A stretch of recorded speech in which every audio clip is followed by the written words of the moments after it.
Pakistan press club South Africa کی بنیاد رکھ دی گئی ہے۔ پریس کلب کے لیے عہدیداروں کا چناؤ بھی عمل میں لایا گیا۔ چناؤ کے بعد ساؤتھ افریقہ کے معروف صحافی شاہد چوہان کلب کے صدر منتخب ہو گئے۔ اسی پر دیکھیے یہ رپورٹ۔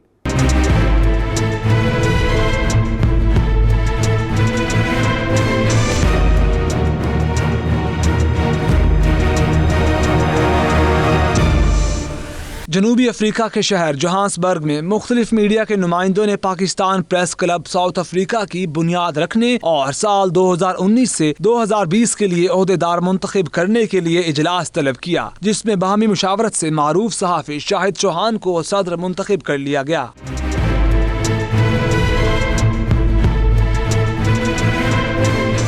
چناؤ میں چودھری شہباز انور نائب صدر، انور علی آوان جنرل سیکرٹری، محمد علی انجم فینانس سیکرٹری، محمد اقبال لودھی جوائنٹ سیکرٹری اور رانا فہیم شہباز سیکرٹری اطلاعات منتخب ہوئے۔ بعد ازاں 9 منتخب عہدیداران کا اجلاس ہوا، جس میں میڈیا نمائندوں کو درپیش مسائل اور میڈیا کو مزید مضبوط اور مستحکم کرنے کے لیے مختلف تجاویز پر روشنی ڈالی گئی۔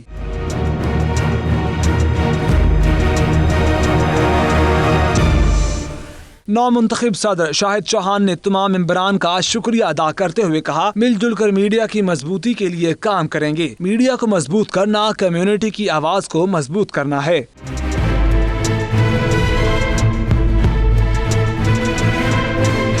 ساؤتھ افریقہ کے مختلف سیاسی اور سماجی تنظیموں اور کمیونٹی کی اہم شخصیات نے پاکستان پریس کلب کے 9 منتخب عہدیداران کو مبارکباد پیش کی اور امید ظاہر کی کہ اب ساؤتھ افریقہ میں پاکستانی میڈیا مزید پروان چڑھے گا اور کمیونٹی کے مسائل کو بہتر انداز میں اجاگر کیا جائے گا۔